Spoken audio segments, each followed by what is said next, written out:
My name's Samuel. Lenny Samuel. You can call me Len. I'm a private eye. A private eye is a private detective. A detective who will work for anyone who will pay him. I'm not a policeman. I work on my own as a private eye. My office is on the west side of Los Angeles, on the 4th floor of a high building. There are only 2 rooms in my office, the outer room and the inner room. The outer room is the waiting room. There are 4 chairs in the waiting room, although there are never 4 people waiting to see me. In fact, there is usually no one at all waiting to see me. In the inner room, there's a cheap wooden desk. There's a big wooden chair for me to sit on, and on the opposite side of the desk, there's a low metal chair for my visitors. The rest of the furniture in my office consists of a large, empty metal cupboard and a low bed in one corner. When there is a lot of work, I sometimes sleep in the office. The notice outside my door says, L. Samuel, Private Detective. That's me. I'm quite tall, nearly 2 meters, and I weigh 80 kilos. A lot of men say that I'm ugly, but women seem to find me attractive. I've got brown eyes, brown hair, and very nice teeth. I had a good nose, too, until someone broke it in a fight last year. Recently, I haven't been very busy. In fact, I've had very little to do. However, I did have some work last month. It all started late one afternoon when I was sitting in my office. I had just finished cutting my nails and I was about to clean them. Suddenly, I heard someone walk into the outer room. I always leave the door of the outer room open in case anyone wants to come in and see me. When I heard the footsteps in the outer room, I wasn't very surprised. I thought that someone had made a mistake and come into the wrong office. It was probably someone looking for the doctor next door. But a moment later, there was a very quiet knock on the door of the inner room. "Come in," I shouted, and put away the scissors I had been cutting my nails with. The door opened, and in walked one of the most beautiful women I had ever seen. She was about 18 years old, with blue eyes and long blonde hair. She was wearing a smart green coat and had a big brown handbag over her shoulder. "Excuse me," said the girl. "I'm looking for Mr. Samuel." "I'm Samuel," I said with a quick smile. "Come in and sit down." The girl didn't smile back at me. "No, I won't sit down," she said.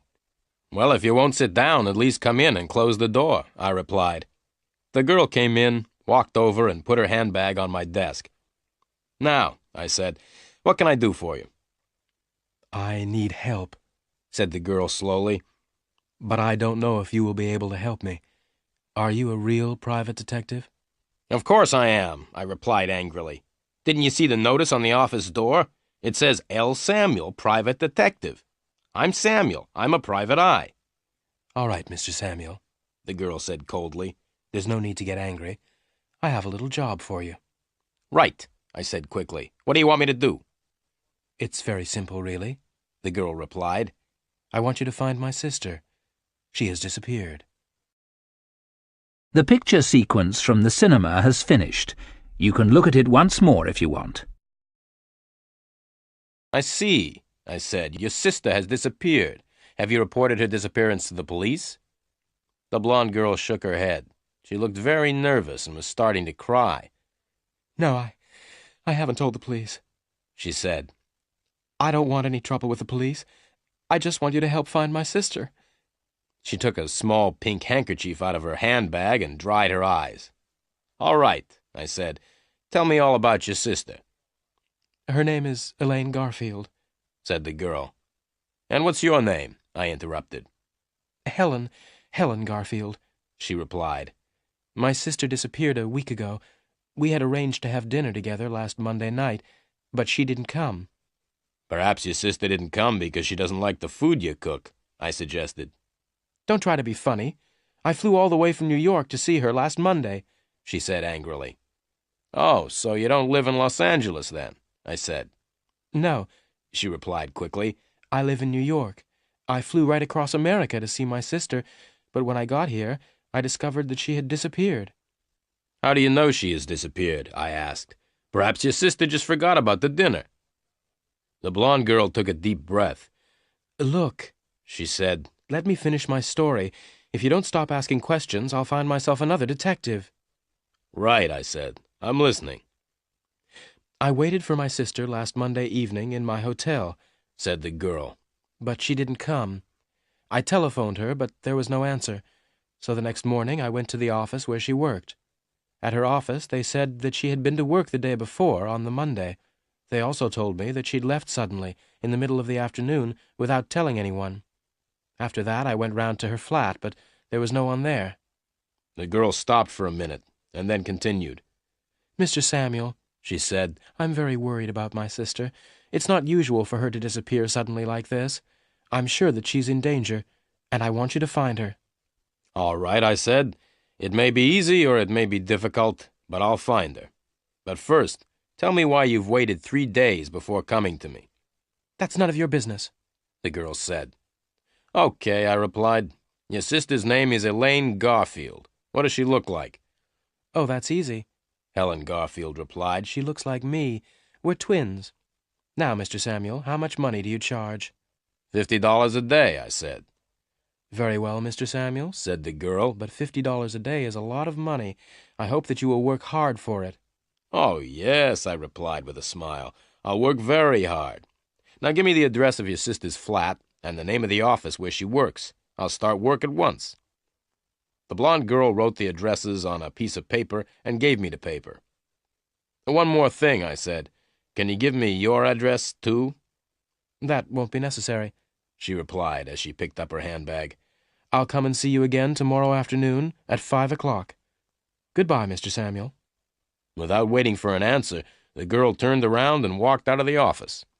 As I watched her walk out of my office, I smiled to myself. This is better than cleaning my nails, I thought. Then I began my work. The picture sequence from the cinema has finished. You can look at it once more if you want. After the blonde girl had left my office, I looked at the 2 addresses which she had written on the piece of paper.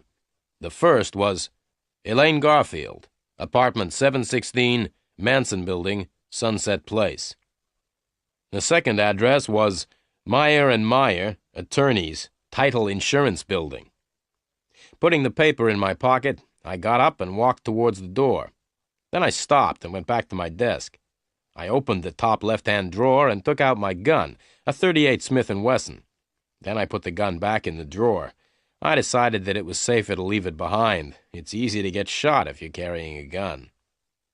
I ran down the stairs, all 4 floors, and out into the street. My old gray Chrysler was outside, so I jumped in and drove off fast, towards Sunset Place. The Manson Building was a tall, ugly block of apartments. I parked the Chrysler outside and walked towards the big glass front doors. "Hey, mister," a voice said.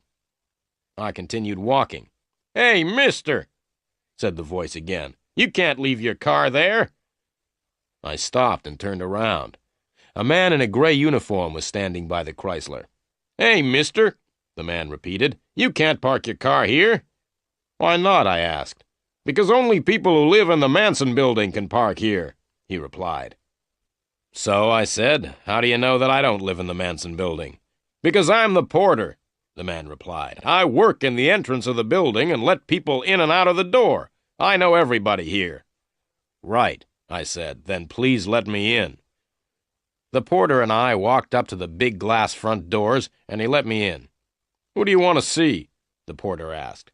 "Miss Elaine Garfield," I said. "She lives in apartment 716. "I'm sorry," the porter replied. "Miss Garfield is out." "When did she go out?" I asked, trying not to look interested. "Mind your own business," said the porter. "I'm not going to tell you, and I'm not going to let you go up to Miss Garfield's apartment when she's not there." "Why don't you go for a walk?" I said to the porter, and put $5 in his hand. I gave the porter the money to make him go away. The porter shook his head.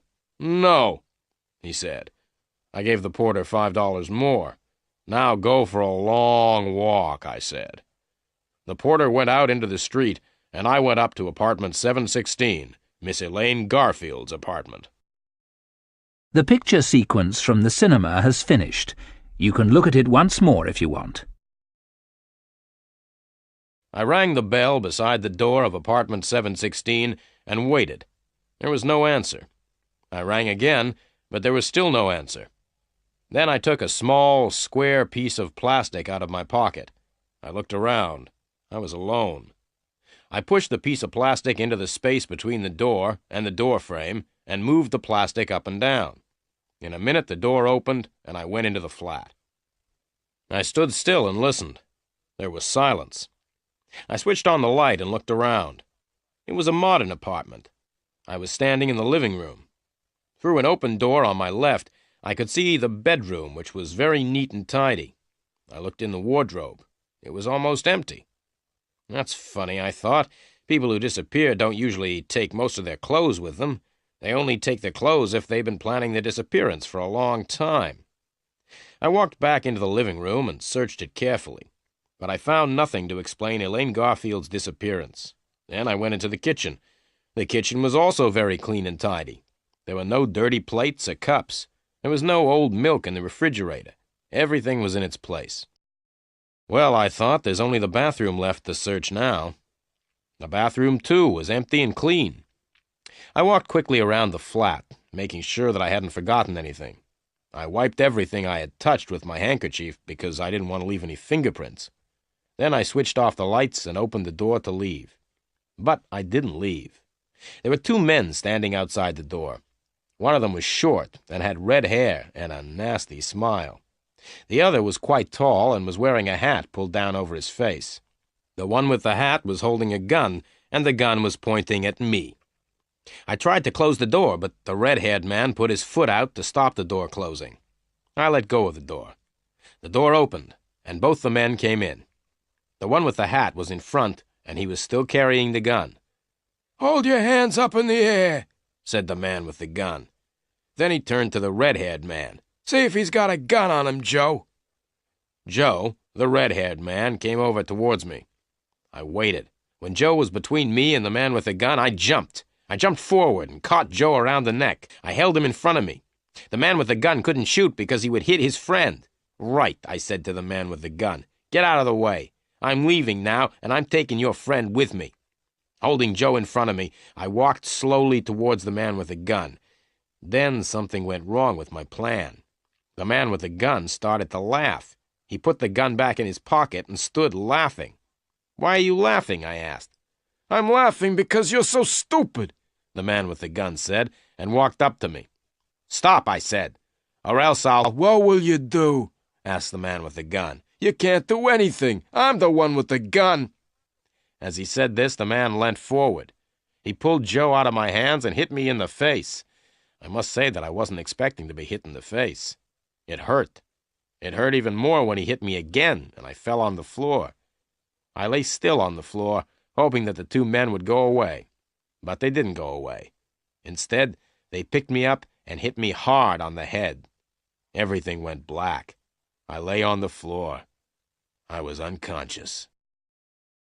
The picture sequence from the cinema has finished. You can look at it once more if you want.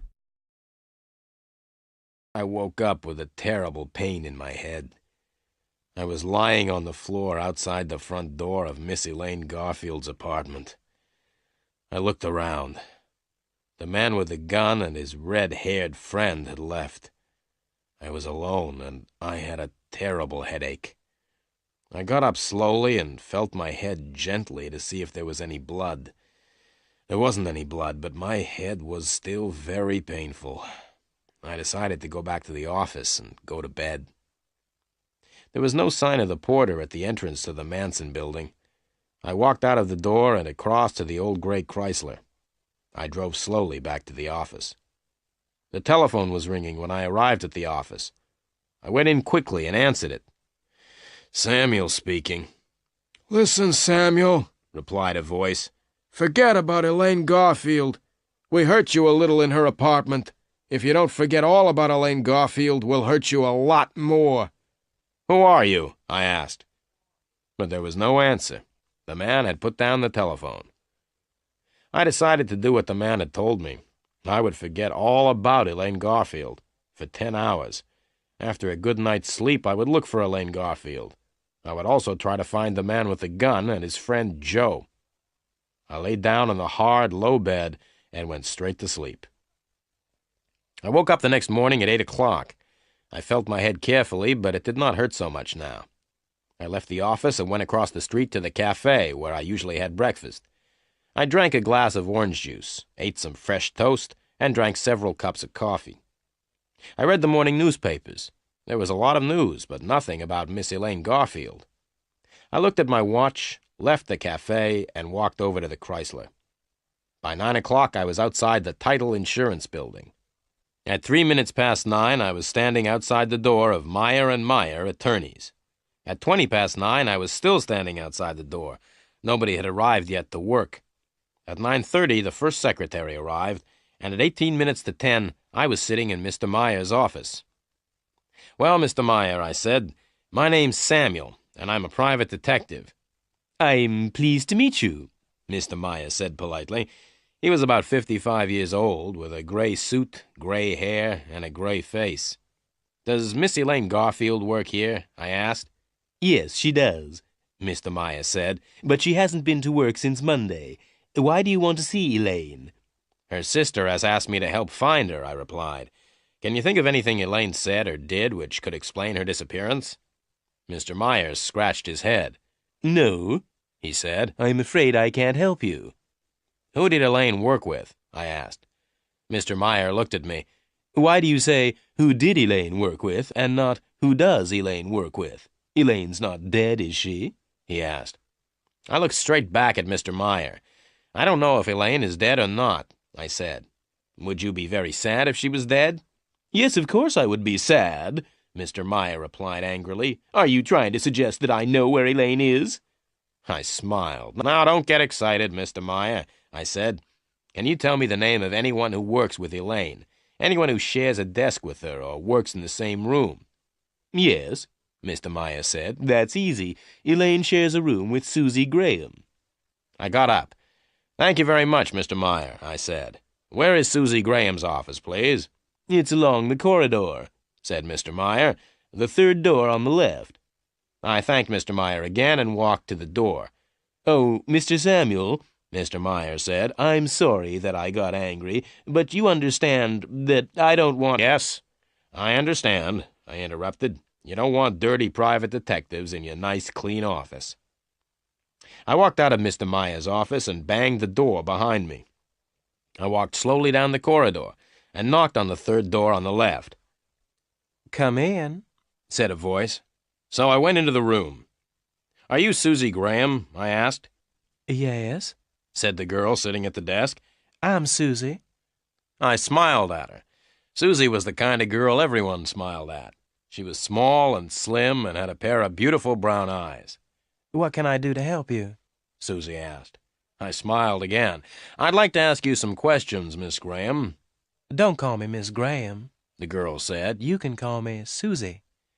"Well, Susie," I said, "I would like to ask you some questions about a friend of yours.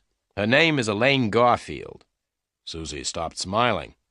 "Yes, all right," she said, "but I don't want to talk about Elaine here in the office." "Right," I replied. "I'll tell you what we'll do. We'll go out and find a cafe. I'll buy you a cup of coffee, and you can tell me about Elaine. All right?" Susie cheered up and looked much happier. "I'd like to have a cup of coffee," she said, "but Mr. Meyer might get angry if I leave the office." "Don't worry about Mr. Meyer," I said with a big smile. "Mr. Meyer and I are great friends." The picture sequence from the cinema has finished. You can look at it once more if you want. Susie put on her coat, and we left the office together. We found a little cafe just opposite the Title Insurance Building. In the cafe, I told Susie why I was asking questions about Elaine Garfield. "Elaine's twin sister, Helen, thinks that Elaine has disappeared, and she has asked me to find Elaine," I said. "Helen told me that she came to Meyer & Meyer last Tuesday. She was told that Elaine had left work suddenly last Monday afternoon. Is that right?" Susie nodded. "At least part of it's right," she said. "Elaine was at work last Monday, and she hurried off in the middle of the afternoon." Susie stopped for a minute, and then she continued. But I don't remember seeing Elaine's sister Helen on Tuesday. In fact, I didn't even know that Elaine had a sister. Elaine's sister lives in New York, I explained. Now, can you remember last Monday afternoon? Did Elaine give any reason for leaving suddenly? Oh, yes, Susie said. Elaine said that she wasn't feeling well and was going to lie down. Did Elaine receive any visitors or phone calls last Monday afternoon? I asked. No, I don't think so, said Susie. No, wait a minute, I think... Yes, Elaine did receive a phone call just before she left. I smiled. I don't suppose that by chance you might have heard any of the telephone conversation. Certainly not, Susie replied. I don't listen to other people's phone calls. Can you think of any reason why Elaine disappeared? I asked.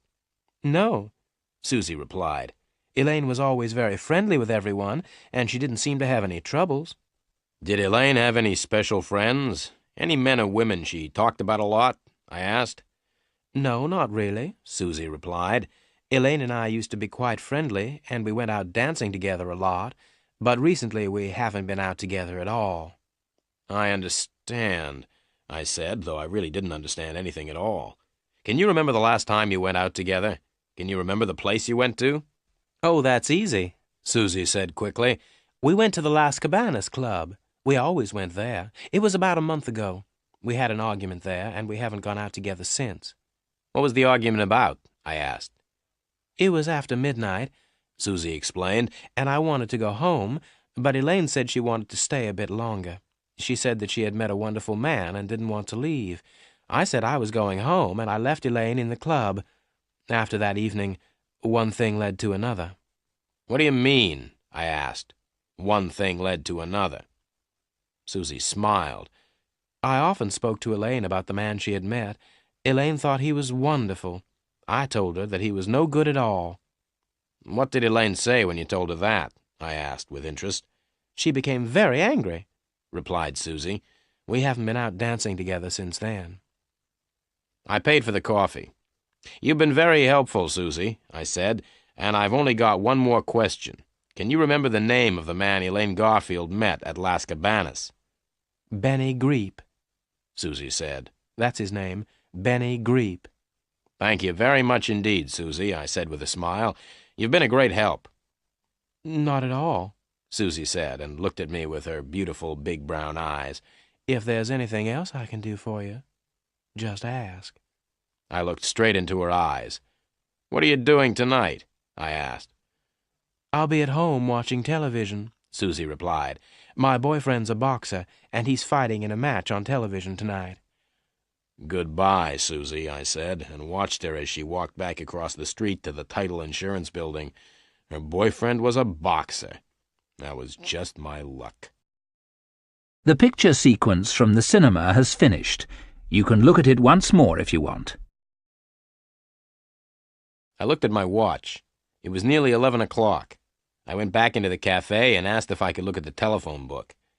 I turned to L and ran my finger down the outside of the page. Soon I found the name I was looking for, Las Cabanas. I looked more closely.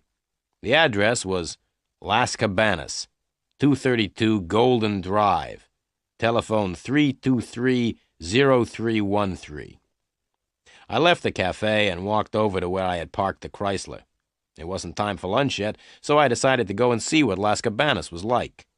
It took me nearly 20 minutes to drive there, and another 10 minutes to find somewhere to park.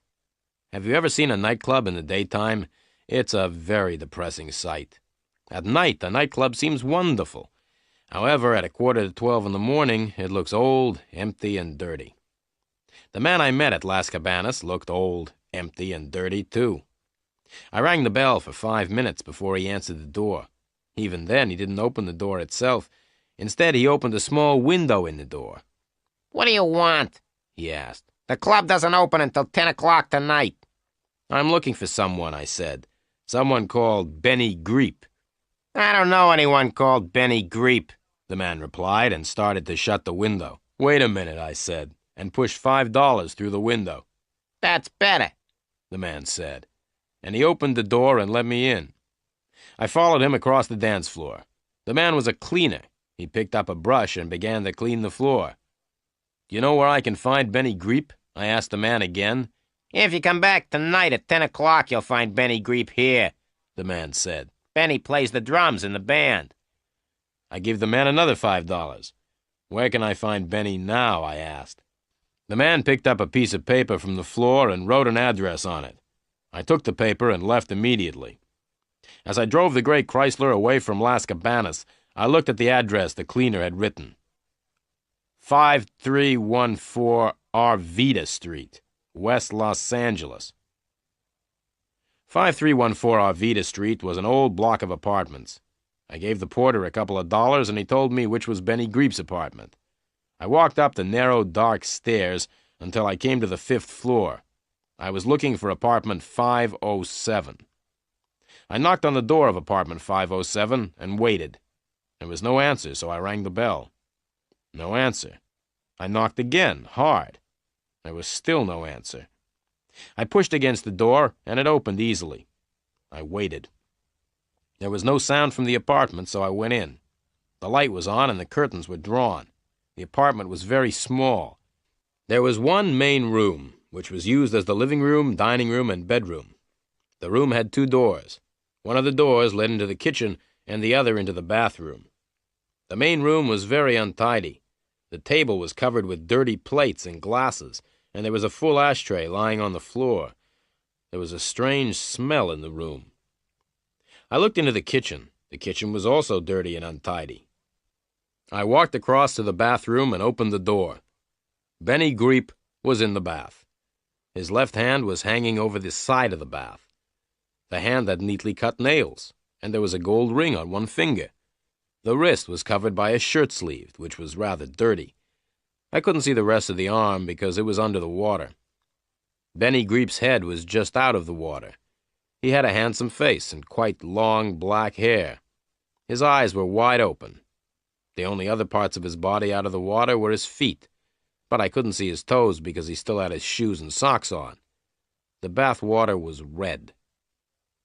I pulled out the plug in the bath to let the water out. When the bath was empty, I looked at the dead man more closely. He had been dead for several hours.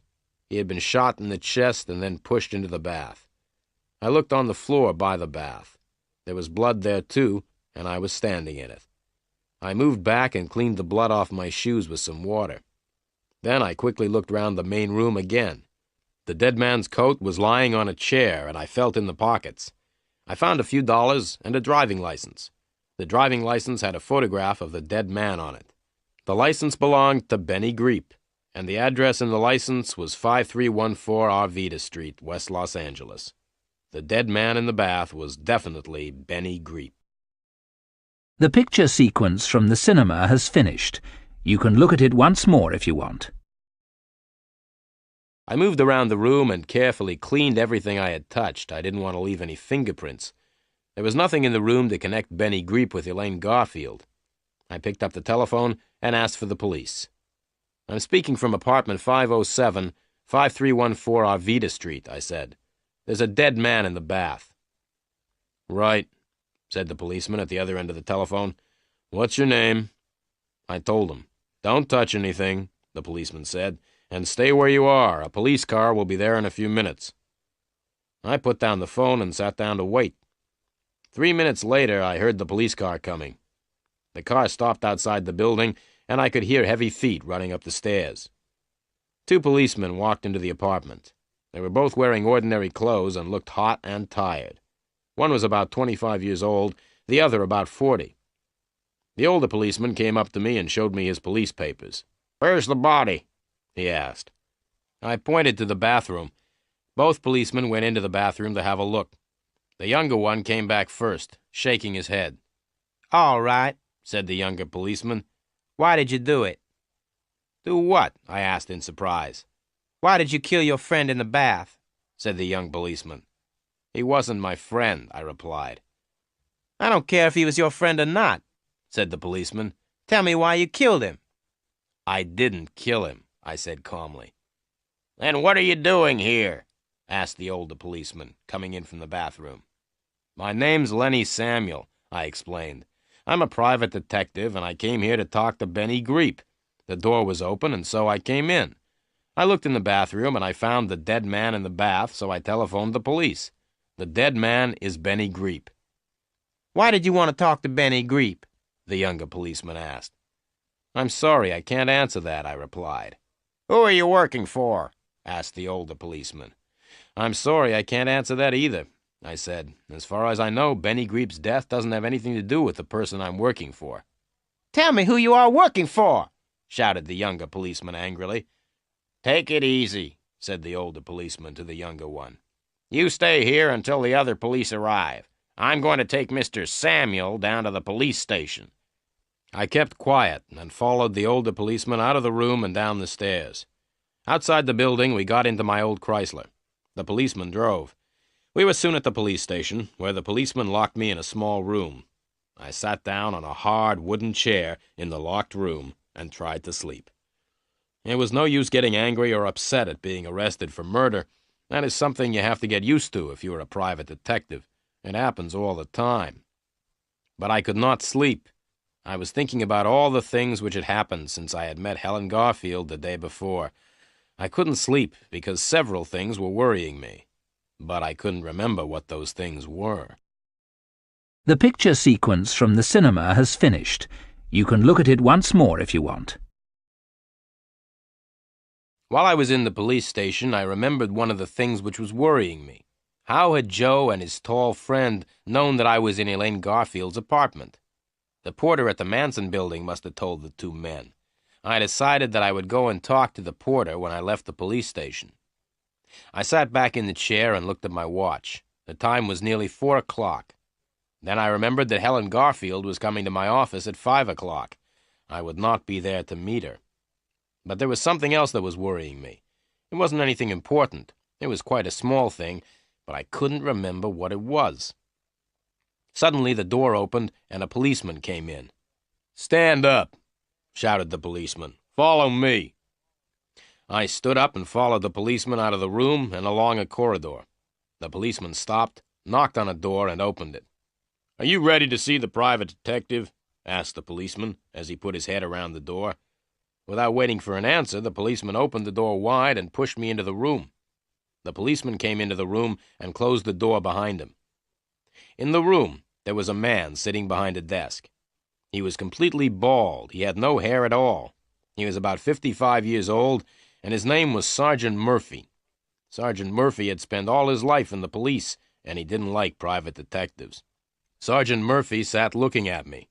He looked at me for about 5 minutes without saying anything. I was standing in front of his desk, looking straight back at him. The silence didn't worry me. In fact, I quite liked it. The silence was much nicer than questions about what I'd been doing in Benny Greep's apartment. "What were you doing in Benny Greep's apartment?" asked Sergeant Murphy suddenly. "I wanted to talk to him," I replied. "Why did you kill Benny Greep?" shouted Sergeant Murphy suddenly. "I didn't kill him," I replied, and I told Sergeant Murphy the same story that I had told the policeman in Benny Greep's apartment.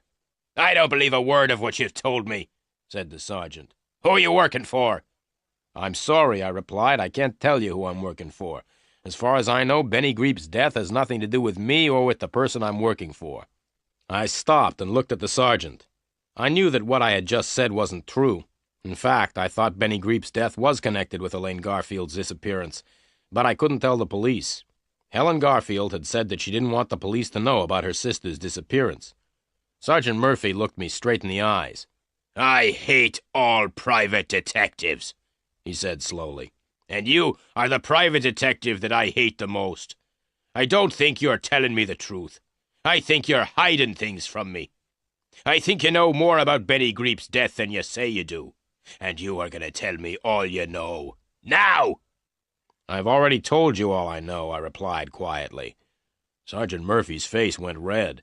The red color went up until it covered all of his bald head. "Don't try to play games with me!" he shouted. "Now get out!" "Can I go home now?" I asked. "No," said Sergeant Murphy. The sergeant told the policeman at the door to take me back to the small room and lock me up again. I went with the policeman and didn't argue. I don't like arguing with policemen. When I was alone in the room again, I sat down. I tried to remember the other thing that had been worrying me earlier. Someone had said something important, but I could not remember what it was. The picture sequence from the cinema has finished. You can look at it once more if you want. I looked at my watch. It was 5:30. I was still at the police station. I'd seen Sergeant Murphy once more during the afternoon. It hadn't been a pleasant meeting. I hadn't told the sergeant who I was working for, and I hadn't told him why I'd wanted to talk to Benny Greep. 5:30. I wondered if Helen Garfield was waiting for me at my office. Suddenly, the door of the room opened, and Sergeant Murphy came in. "Get out," he said. "I've decided to let you go. Now go before I change my mind." I went before Sergeant Murphy changed his mind. As I got my car out of the police garage, I wondered why Sergeant Murphy had let me go. As I drove away from the police station, I noticed a small yellow car behind me. A minute later, I looked in the mirror again. The small yellow car was still behind me. I drove a little faster, and then suddenly turned right up a narrow street. At the end of the narrow street, I turned left, and then left again. Soon I was back on the main road. I looked in the mirror. The yellow car was still right behind me. So that was why Sergeant Murphy had let me go. The sergeant had ordered some policemen to follow me. They were going to watch what I did and who I met. I drove straight back to the office. As I parked the car outside, I noticed the yellow car had stopped across the road. I ran up the stairs and into my office. The door to the outer room was open, as usual, but the room was empty. Helen Garfield wasn't there. But there was a letter on the table, on top of the magazines. I picked the letter up and read it. "Dear Mr. Samuel, I came here at 5 o'clock and waited, but you didn't come. I must see you urgently. Meet me at Las Cabanas at 11:30 tonight. Helen Garfield." I put the letter in my pocket and looked at my watch. It was just after 6 o'clock. I had 5.5 hours before the meeting with Helen Garfield. There was plenty of time to go to the Manson building and talk to the porter. I got into the Chrysler and drove off towards the Manson building. The small yellow car was still following me. As I drove, I thought about Helen Garfield's letter. Why does she want to meet me at Las Cabanas, I asked myself. In fact, how does she know about Las Cabanas at all? She says that she lives in New York. I would have to ask Miss Helen Garfield a few questions the next time I saw her. But the most important thing now was to get away from the yellow car, which was still following me. I was going to the building where Elaine Garfield lived, and I didn't want the police to know. There were 2 men in the yellow car. I turned right, and the yellow car followed. I stopped, and the yellow car stopped. I turned the Chrysler around, and the yellow car turned around. I tried to drive faster than the yellow car, but the Chrysler was too old and too slow. I slowed down and waited until I was near the next traffic lights. Then, just as the lights were changing from green to red, I drove across them. The yellow car was too late. The lights were now red. But that didn't stop the car. It drove straight past the red light. Then, as I looked angrily in my mirror, something happened which made me laugh. A policeman on a motorbike drove after the yellow car. The policeman made the driver stop because he had driven past the red light. I drove away as fast as possible. In my mirror, I could see the driver inside the car arguing with the policeman on the motorbike. It was the funniest sight I had seen for a long time. I drove on towards the Manson building, happy to have escaped. I may even have sung a little because I was feeling so good. The picture sequence from the cinema has finished. You can look at it once more if you want. As I was driving happily towards the Manson building, I had a surprise. I looked in the mirror. The yellow car was coming up fast behind me. I drove as fast as I could, but the yellow car got closer and closer. Just then, a dog ran across the road in front of the Chrysler. I braked hard, and the tires screamed as the Chrysler stopped suddenly to avoid the dog. Then there was the scream of more tires as the driver of the yellow car tried to stop. There was a loud crash and a bang as the small yellow car ran right into the back of my big old gray Chrysler. The 2 men in the yellow car weren't hurt, but their car was badly damaged at the front. Oil and water were running out onto the road. The old Chrysler was not damaged at all. I got out and walked back to the yellow car. "You ought to be more careful," I said to the driver. "You were driving very dangerously. It's lucky for you that my car isn't badly damaged." But, the driver began to say, but I did not wait to listen. I ran back to the Chrysler, jumped in, and drove on. The last I saw of the yellow car was the two men pushing it to the side of the road. I was soon at the Manson building, and I went into the hall to look for the porter. I couldn't see him anywhere. Then I noticed the door with a sign on it saying porter. I knocked quietly, but there was no answer. I opened the door slowly and looked into the room. The porter was sitting at his desk, asleep. His feet were on the desk, and he was lying back in his chair. I walked quickly and quietly into the room and closed the door. I went up to the desk and noticed a piece of paper lying by the telephone. There was a telephone number written on the paper. 323-0313. Las Cabanas, I said to myself. That's the telephone number of the nightclub. Without waking the porter, I left the room. I had found out what I wanted to know. The two men who had hit me on the head had probably come from Las Cabanas. The porter must have telephoned them when I went up to Elaine Garfield's flat. I was now very interested in Las Cabanas. Elaine Garfield used to go dancing there with Susie. Benny Greep worked there before he was killed. Helen Garfield wanted to meet me there at 11:30, and now the porter and the two men who had hit me on the head were connected with Las Cabanas. I went home, washed, changed, and had a meal. At 11 o'clock, I went out again. I was going to Las Cabanas. There were lots of cars parked outside, and I had to leave the Chrysler quite a long way away from the nightclub. As I walked up to the entrance of Las Cabanas, it started to rain heavily. I knocked on the door, and the little window in the door opened. A face looked at me for a minute. Then the door opened, and I went in. The club no longer looked empty and dirty. Soft lights and sweet music had changed the appearance of the club completely. I stood and looked around. There was a small dance floor on which a few people were dancing. The band was small and not very good. There was a new drummer instead of Benny Greep. Around the dance floor, several groups of people were sitting round low tables. To the right of the dance floor, there were more tables where people were eating. There were two doors behind the tables, which led into the kitchen. I sat down at a table by the dance floor, in the darkest part of the room, and waited.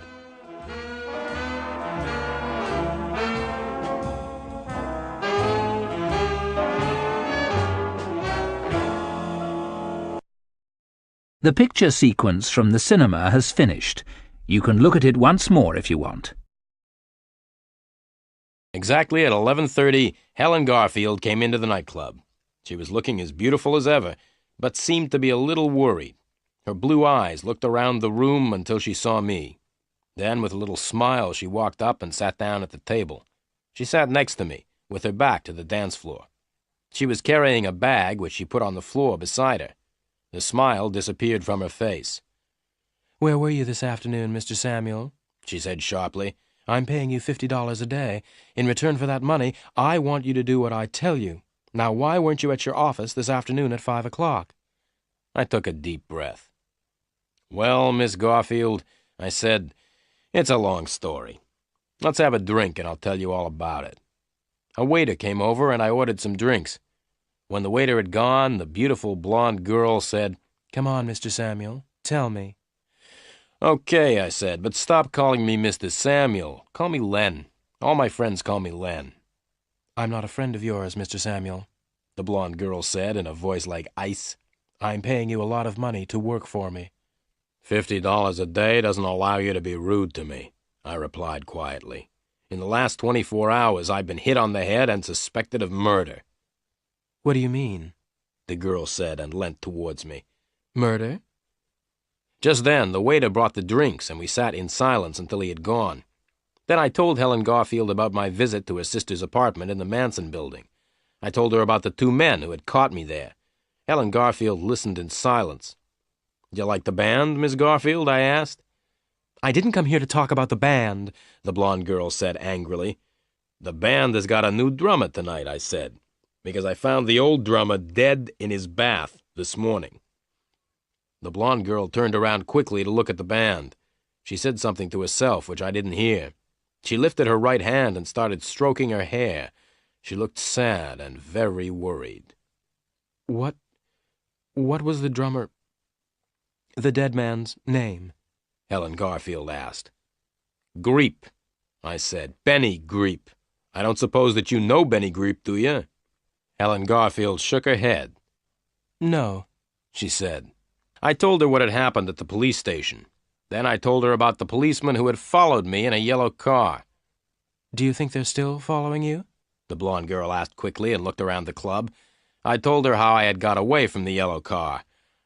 Now, Miss Garfield, I continued, it's time for me to ask you a few questions. There are some things about your sister's disappearance which worry me. I want to ask you about them. All right, she said, but I don't think I can help you. I don't know much about Elaine's life here. I don't know very much about Los Angeles, either. I sat back in my chair and looked at her. This beautiful blonde girl was paying me $50 a day to find her sister. I liked what I saw. Then, very quietly, I began to ask Helen Garfield some questions. You don't know Los Angeles very well, I began. That's right, the girl replied. But you were able to find out where Elaine worked, I continued, and you went to Meyer & Meyer last Tuesday to ask if they knew anything about Elaine. Yes, the girl said, looking at me closely. Who did you speak to at Meyer & Meyer? I asked. Susie? No, the girl said. I spoke to Mr. Meyer. I want to ask you something else, I said.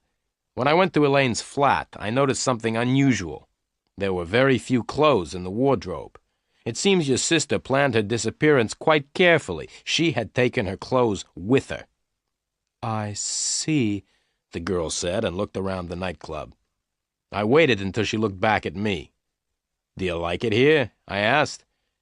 Yes, she said. I like it too, I said, but there's something else which is worrying me. Do you mind if I ask you one more question? Not at all, the girl said.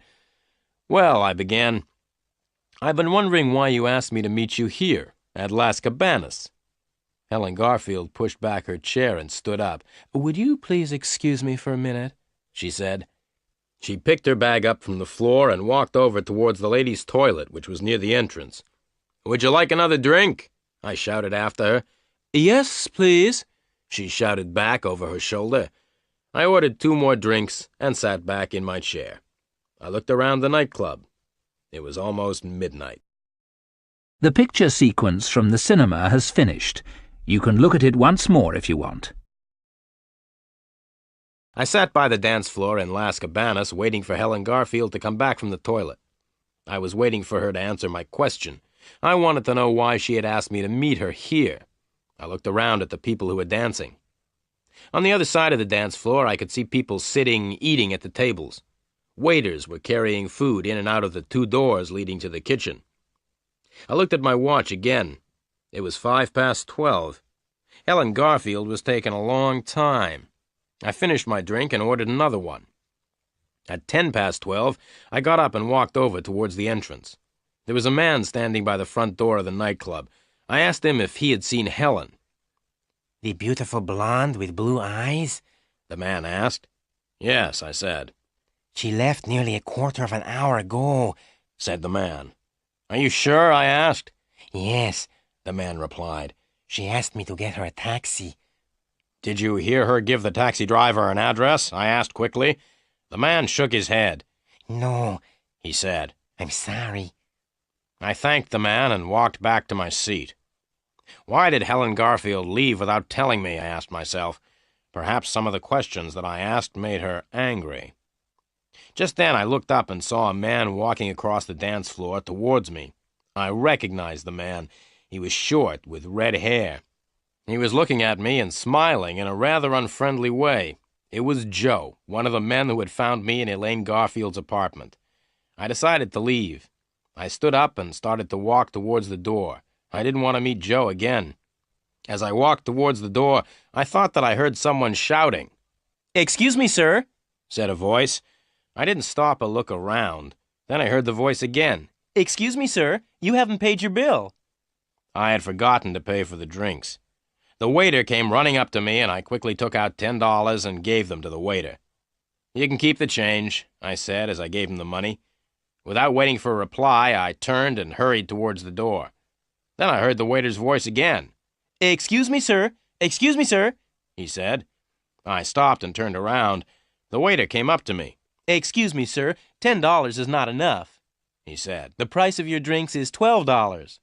"Las Cabanas is very expensive," I said, as I gave the waiter another $5. "Now you can keep the change."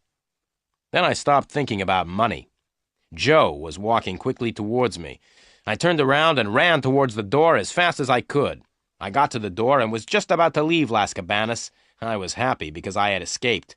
Then I got a surprise. There, standing by the door of the nightclub, was Joe's tall friend. It was the same man who had hit me on the head in Miss Garfield's apartment. The tall man had seen me coming and had moved in front of the door. Now I couldn't get out. The picture sequence from the cinema has finished. You can look at it once more if you want. I stopped and looked behind me. Joe was closer now, and the smile on his face looked very unfriendly. I was caught. I could not go out of the door, and Joe was right behind me. I turned around quickly and ran towards Joe. Before he knew what I was doing, I put my arms around him and started dancing. He was very surprised and tried to pull away from me, but he couldn't fight properly. He was afraid that the other people would notice. I looked over my shoulder and saw the tall man standing helplessly on the side of the dance floor. I pushed Joe into the middle of the dance floor where there were lots of other people dancing. Then I felt something sharp touching my back. It was a knife. "Stop trying to be funny, Samuel," said Joe angrily. "Stop dancing and go over to the door, or else I'll push this knife into you." We were right in the middle of the dance floor, and a long way from the tall man. Joe was holding a knife against my back. Some of the other people around us had stopped dancing. They were staring in surprise at the sight of two men dancing together. I lifted my foot and kicked Joe's leg as hard as I could. He gave a cry of pain and fell to the floor. I looked around to see where I could run to. Joe's tall friend was coming through the dancers towards me. I turned around and ran off the dance floor. I looked back over my shoulder and saw that both Joe and his friend were following me. I ran between the tables where people were eating. The floor was slippery and I fell over. As I fell, I knocked over a table and the plates of food and glasses fell on top of me. I got up quickly and ran out through one of the doors into the kitchen. Then I stopped and counted to 5. As Joe and his tall friend were coming towards the door, I pushed the door closed as hard as I could. There was a loud bang as the men ran into the door. I smiled and turned round, but I did not smile for very long. 3 cooks were coming towards me with big kitchen knives in their hands. I looked at the cooks and at the knives they were holding. I thought about running towards them and trying to fight them. I decided that it would be a stupid idea to try and fight 3 big men with knives. To my left, there was a very big saucepan full of boiling soup on the stove. I picked it up and threw it at the cooks. There were loud cries of pain as the hot soup hit the 3 men. Just then, the door opened behind me. Joe and his tall friend stood in the doorway, and the tall man was holding a gun. There was a loud bang as the gun went off. The bang was followed by a scream of pain from one of the cooks because the tall man had shot him in the foot by mistake. I quickly picked up a large pile of dirty plates and threw them at Joe. He saw the plates coming, and he tried to move away. As he moved, he slipped on the floor and fell onto a pile of broken plates. Without waiting, I ran to a door at the back of the kitchen. The door was locked, and I banged against the door with my shoulder. The lock broke easily, and I pushed the door open. As I ran out into the dark street, I could still hear the shouts and cries coming from the club. I came to the Chrysler and bent over to open the door. Just then, there was a noise behind me. I turned around and saw a man with his arm raised. Then I felt a terrible pain in my head. Everything went black. I fell to the ground, unconscious. The picture sequence from the cinema has finished. You can look at it once more if you want. "Feeling better now?" asked a voice. I opened my eyes and looked around me. I didn't know where I was. I was lying on something hard, and there was a bright light on my eyes. "Where am I?" I asked. Then I realized where I was. I recognized the gray walls, the hard furniture, and the bright electric lights. I was in the police station again. "Feeling better now?" the voice repeated. I looked at the policeman who was talking to me. "Yes," I said, very slowly, "but my head feels as if it is breaking in half." "You're lucky to be alive," said the policeman. A police car found you lying in the middle of the road on Golden Drive. You would have been hit by passing cars and probably killed if the police car hadn't found you." I thought for a moment. I wasn't sure how much the police knew. I didn't want to tell the police anything they did not already know. "Yes, I was lucky," I said. "By the way, what was a police car doing on Golden Drive?" "Oh," said the policeman, "there was a big fight at a nightclub called Las Cabanas. We had a telephone call to say that there was a madman in the club. The madman was breaking up all the furniture. A police car was sent to the nightclub, but the madman escaped before the police arrived. The police car was returning when it found you lying in the middle of the road. You were very lucky. The car nearly ran right over you." I smiled. "I don't feel very lucky," I replied. "In fact, I feel terrible." "Never mind," said the policeman. "Can you walk?" I stood up and walked a few steps. My head hurt, but otherwise I felt all right. "Yes," I said, "I can walk." "Good," the policeman said. "Let's walk along the corridor, then, and have a talk with a friend of yours." We went along the corridor. The policeman stopped at a door and knocked. There was a shout from inside the room, and the policeman opened the door. I walked into the room, and the policeman followed. He shut the door and stood in front of it. There was only one desk in the room, and behind the desk was a man. He was bald. It was my old friend, Sergeant Murphy. "Hello, Sergeant Murphy," I said, trying to smile. "How are you feeling tonight?" Sergeant Murphy didn't smile back at me. "Are you trying to be funny?" he asked. "It isn't night, it's morning. You've been unconscious all night." "Oh," I said. "Now," said Sergeant Murphy, "let's begin. I want you to tell me why you were lying unconscious in the middle of Golden Drive at 12:30 last night. You were a danger to the traffic." "I thought that the traffic was a danger to me," I replied, but the sergeant didn't even smile. "I'm waiting for you to tell me what happened," said the sergeant. "Nothing much happened," I began. "I spent part of the evening at Las Cabanas and left just before midnight. I walked back to my car. Just as I was about to get into the car, someone hit me over the head. That's the last I remember. This policeman," and I pointed to the one standing by the door, "told me that I had been found in the middle of the road. Someone must have put me there." Sergeant Murphy smiled. "Yes," he said. "Someone who wanted to kill you put you in the middle of the road. Someone was hoping that a car would hit you and kill you." I smiled back at the sergeant. "Can you think of anyone who would want to kill you?" the sergeant asked me. "Oh, yes," I replied. "Hundreds of people would like to kill me, including a few policemen." The picture sequence from the cinema has finished. You can look at it once more if you want. "Did you leave Las Cabanas before midnight?" asked Sergeant Murphy. "That's right," I replied. "I left the nightclub just before 12. "So you weren't at Las Cabanas when the big fight started just after 12? asked the sergeant. "Big fight?" I said, trying to sound surprised. "Don't sound so surprised," said Sergeant Murphy angrily. "We received a telephone call from the owner of Las Cabanas. He said that just after midnight last night, a tall man with brown hair and brown eyes called Lenny Samuel attacked 2 of the people at the club. The owner of the club said that you then attacked and injured 3 cooks. Then you broke over 100 plates and a table and ruined food worth several $100s. I didn't say anything. I could not think of anything to say. "Did you really do all that?" Sergeant Murphy asked in a different voice. The sergeant sounded both surprised and pleased. "Did you really do all that on your own, or did you have men to help you?" "I did it all on my own," I said, beginning to feel a little proud of myself. "You know that you could go to prison for 6 months for what you did last night?" the sergeant asked. He was laughing as he said it. I wasn't laughing. I couldn't see anything funny about 6 months in prison. "Look," Sergeant Murphy said, "I'm not stupid." I agreed with the sergeant that he was not stupid. "I'm not stupid," Sergeant Murphy repeated, "and I know why you were at Las Cabanas last night. Benny Greep used to work there, and you went to find out about his death." I agreed with the sergeant again. It seemed the best thing to do. "Now," Sergeant Murphy said slowly, "I'm interested in Las Cabanas.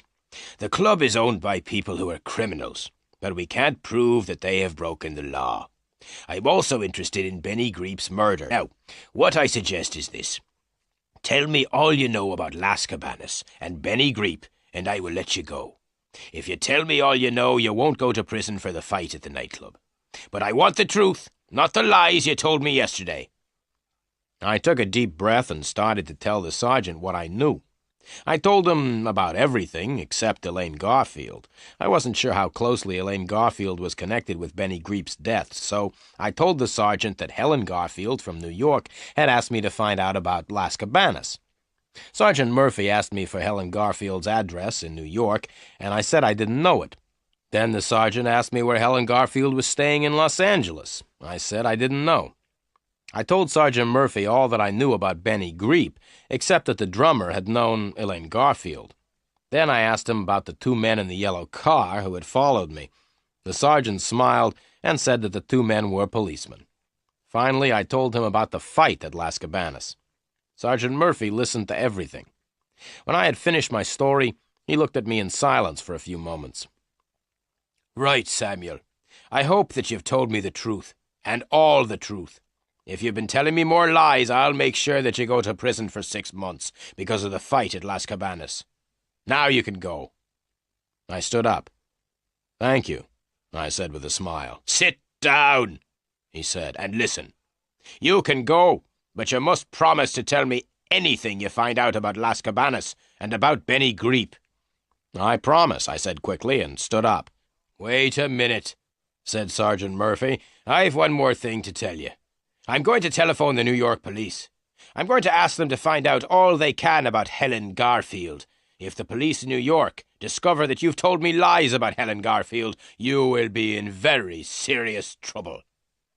I told the sergeant not to worry and thanked him very much. I left the police station feeling very happy because Sergeant Murphy had let me go. I called a taxi and went out to Golden Drive to get the Chrysler. The picture sequence from the cinema has finished. You can look at it once more if you want. I drove the Chrysler back to the office and walked up the stairs. The office looked just the same. There were no letters for me. I went down to the cafe and had a late breakfast. As I drank my coffee, I thought about some of the things Helen Garfield had told me at Las Cabanas before the fight.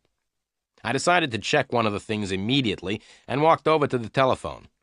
I opened the telephone book and looked under M until I found the telephone number of Meyer and Meyer.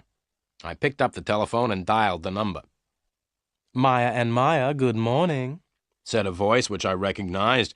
"Can I help you?" "Hello, Susie," I said. "This is Len Samuel. Do you remember me?" "Of course I remember you," said Susie. "Did your boyfriend win his boxing match on television?" I asked. "No," Susie replied, "and anyway, he's not my boyfriend anymore." "Really?" I said happily, thinking that perhaps I could ask Susie to go for a drink with me. "Yes," Susie said. "The boxer had a fight with my new boyfriend outside my house last night." "And who won?" I asked. "My new boyfriend," replied Susie. "Oh," I said sadly, "and what does your new boyfriend do?" "My new boyfriend's a weightlifter. He lifts big weights in competitions." I was about to say goodbye. Then I remembered that I had not telephoned to speak to Susie. I wanted to speak to her boss, Mr. Meyer. "Can I speak to Mr. Meyer, please, Susie?" I asked. "Right," Susie said. "I'll put you through to Mr. Meyer. Goodbye." There was a pause, and then I heard Mr. Meyer's voice. "Hello, Meyer speaking."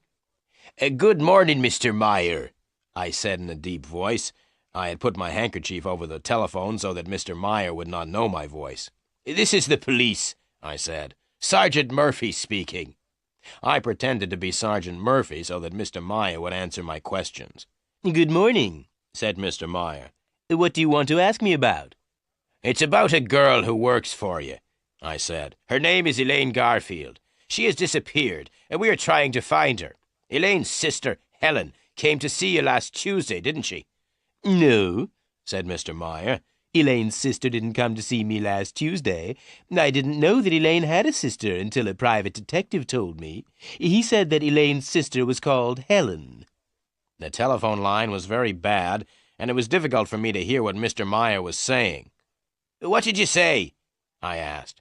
"I said that Elaine's sister was called Helen," replied Mr. Meyer. "The names are very similar, aren't they?" "Thank you very much, Mr. Meyer," I said, and put the telephone down.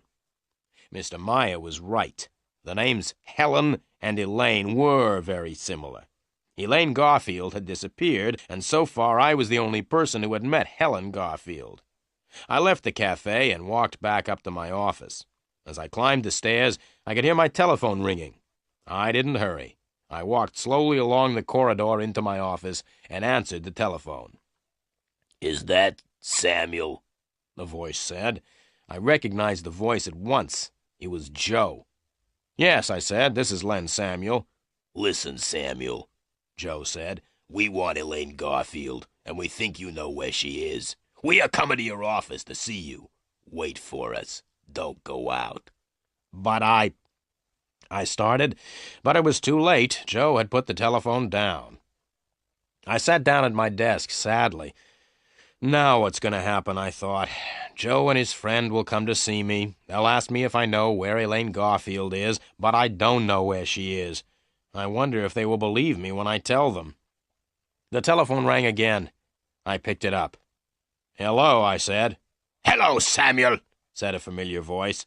"Hello, Sergeant Murphy," I replied, trying to sound pleased. "We've just telephoned New York," the sergeant said angrily, "and the New York police were very helpful. The New York police told us that there is no such person as Helen Garfield. Helen Garfield does not exist. There is no one living in New York called Helen Garfield. You were lying when you told me that you were working for Helen Garfield." "But," I started. "Now listen!" the sergeant interrupted. "I am sending a police car round to your office. I want to see you. Wait for the police car. Don't go out." The sergeant put down the telephone, and I sat back in my chair. I was worried. What would happen now? Joe was coming to see me, and so was a policeman. I tried to think of what I would say to them both. I hoped that the policeman and Joe would not arrive at the same time. The picture sequence from the cinema has finished. You can look at it once more if you want. The telephone rang again. I was afraid to answer it. The telephone continued ringing. Finally, I did answer it. "Hello," I said. "Is that Mr. Samuel?" asked a voice. It was Helen Garfield. "Yes, Miss Garfield," I replied. "This is Len Samuel speaking." "I must see you," said Helen Garfield. "Well, I would like to talk to you too, Miss Garfield," I said slowly. "I think there are a lot of things you and I must talk about." "Right," the girl said. "Meet me at the Seventh Man Cafe in 5 minutes. Do you know where the cafe is? It's about half a mile from your office." "I know the Seventh Man," I replied, "but I can't meet you in 5 minutes because I'm expecting visitors." "You must come at once, Mr. Samuel," she said. "But," I began. It was too late. Helen Garfield had put her telephone down. I got up from the chair and walked to the door. I decided to go and meet Helen Garfield. Both Joe and Sergeant Murphy had told me not to go out, but I decided I would rather talk to Helen Garfield than to the policeman or to Joe. If Joe and the policeman came when I was out, they could talk to each other. I left the building and drove the Chrysler down the road. I was very lucky because I was able to park right outside the Seventh Man. I walked into the cafe. Helen Garfield was sitting at a table in the corner. I walked over and sat down beside her. I asked the waiter for a cup of coffee. I drank the coffee without saying anything. Then I put the cup down and looked at the beautiful blonde girl sitting beside me. "Miss Garfield," I said, "you are a very beautiful girl, but I think you are a liar. I think that everything you've said to me has been lies. I don't think you've ever told me the truth." The blonde girl's face slowly became red. She looked straight at me. "Mr. Samuel," she said, "I'm paying you a lot of money to work for me. I asked you to find my sister. I didn't ask you to call me a liar." "Well, Miss Garfield, I think I have found Elaine Garfield. Would you like me to tell you where she is?" "Yes," the blonde girl said. "Where is Elaine?" "She's here in this cafe," I said. "Elaine Garfield is sitting next to me. You are Elaine Garfield. Helen Garfield doesn't exist. You pretended to be Helen Garfield, but there really never was any such person. The police in New York say that Helen Garfield doesn't exist, I went on. Helen Garfield and Elaine Garfield are the same person. You are Elaine Garfield, and you pretended to be Helen. The blonde girl stood up angrily. "How much money do you want, Mr. Samuel? You are no longer working for me," she shouted. "Sit down," I said quietly. The blonde girl did not sit down, so I pulled her down beside me. "Now listen, Miss Garfield," I said firmly. "You are going to tell me all about yourself and why you came to see me. I want to know all about Benny Greep and Las Cabanas. I want to know why you disappeared." "I won't tell you anything," she said. "Oh, yes, you will tell me everything," I replied. "You'll tell me everything, or else I'll take you straight to the police. You see, the police are looking for me at this moment. The police think that I may have killed Benny Greep," I continued. "The police know that I had a fight at Las Cabanas last night. A red-haired man and his tall friend are also chasing me. They are the two men who started the fight at Las Cabanas. They will try to kill me if I don't tell them where you are. So you see, Miss Garfield, I think you had better tell me everything. I'm the only person who can help you." The blonde girl sat in silence for a minute. Then she began to cry. "All right," she said. "I'll tell you everything. I am Elaine Garfield." The picture sequence from the cinema has finished. You can look at... I looked at the blonde girl. "So, you agree that you're really Elaine Garfield and not Helen," I said quietly. "Now tell me about Benny Greep." The girl took a deep breath. "Susie Graham and I used to go out dancing together a lot," said Elaine. "We often went to Las Cabanas. One night when we were there, I met a wonderful man called Benny. Benny was the drummer in the band. I liked him very much and went to the nightclub very often to see Benny. We became very good friends." The girl stopped again and took out her handkerchief. "Go on," I said quietly. "I used to go to Las Cabanas to see Benny nearly every night. But it was difficult for us to talk to each other," the girl continued. "Why was it difficult for you and Benny to talk to each other?" I asked. "Because Benny was the drummer in the band, of course," Elaine Garfield replied. "We couldn't talk to each other very much, because he was playing with the band most of the evening." "I understand," I said, and ordered 2 more coffees. "So I spent a lot of time in Las Cabanas watching Benny play the drums," the girl said. "and I also watched everything else which happened in the nightclub." "What did you see?" I asked. "I didn't notice anything unusual at first," the girl replied, "but after a few nights I noticed that the same people always came to the club at the same time." "Which people?" I asked. "There was a red-haired man, a tall man who never took off his hat, and 1 or 2 others," said Elaine Garfield. "Yes," I said, "I think I have met 2 of them. They were the men who hit me on the head in the Manson building." "Anyway," the girl continued, "one night I asked Benny why these men came to the club every night. Benny told me not to ask questions, so I watched the men more carefully afterwards and noticed that they always arrived with bags. But when the men left, they weren't carrying bags." "What did you do then?" I asked. "I asked Benny about the men again," she said. "Benny said that there were a lot of strange things happening at Las Cabanas and that it was dangerous to ask questions." The waiter brought the coffees, and Elaine waited until he had gone. "One night," she continued, "one of the men was sitting at the table next to me. He was talking to some other men, and he opened the bag that he was carrying. I was sitting quite close, and I could see into the bag. The bag was full of diamonds and jewelry." "Really?" I said, and drank my coffee. "I told Benny about the bag of jewelry later on in the evening," continued Elaine. "Benny was very excited at the news. He told me that he had known for a long time that criminals used Las Cabanas. They used the club as a place to buy and sell stolen things. Benny and I talked all evening about the bag of jewelry. Benny said that the jewelry was stolen. The men who were selling it were criminals, and they had stolen the jewelry. Well," Elaine continued, "Benny wanted to steal one of the bags. He said that the jewelry was stolen, so it didn't matter if we stole it from the criminals. I agreed to help him. We hoped to sell the bag and to use the money to go away together." "I see," I said. "And did you help Benny to steal the bag of jewelry?" "Yes. We waited for nearly a week," Elaine replied. "Then, last Sunday, I had a chance to steal the bag. It was at the end of the evening, and nearly everyone had left the club. I had found out where they hid the bag, and I was able to take it and give it to Benny. Benny had big bags in which he carried his drums. It was easy for him to hide the bag of jewelry in the drum bag. We left the club together, with the bag of jewelry.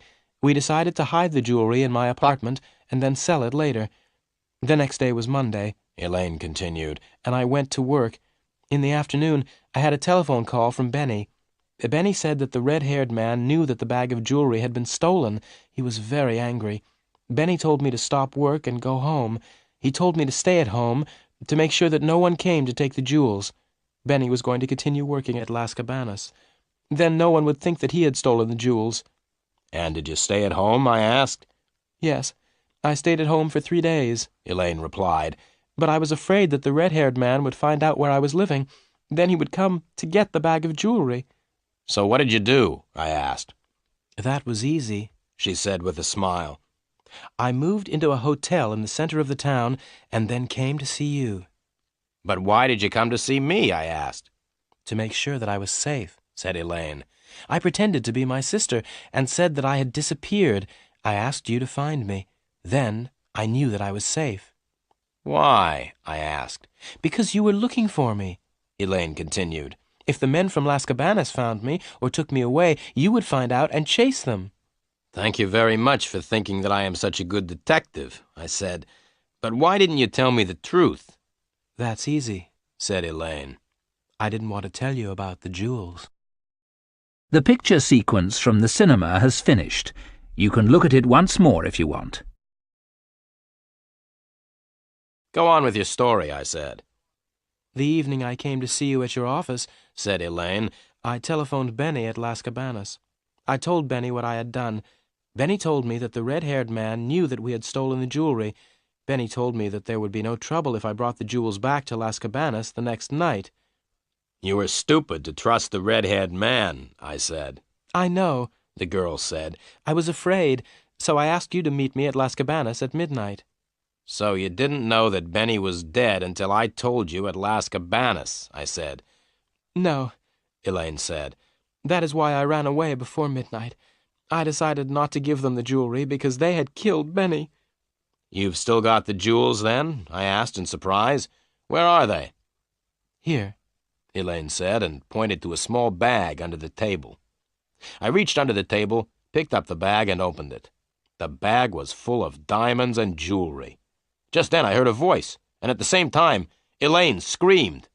"Give it to me," said the voice. I looked up quickly and saw Joe standing beside me. His tall friend was right behind him. "Give me the bag," said Joe once again. "How did you know I was here?" I asked. "You parked your car right outside," said Joe with a laugh. "Now give me the bag." I passed him the bag. As I gave him the bag, I jumped to my feet and hit Joe hard in the face. He tripped and fell heavily onto the floor.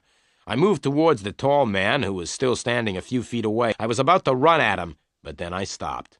The tall man had taken a gun from his pocket, and the gun was pointing straight at me. "Right," said the tall man. "Don't move or else I'll shoot you." Joe got up from the floor. He still had the bag of jewelry in his hand. Together, Joe and his friend with the gun walked towards the door.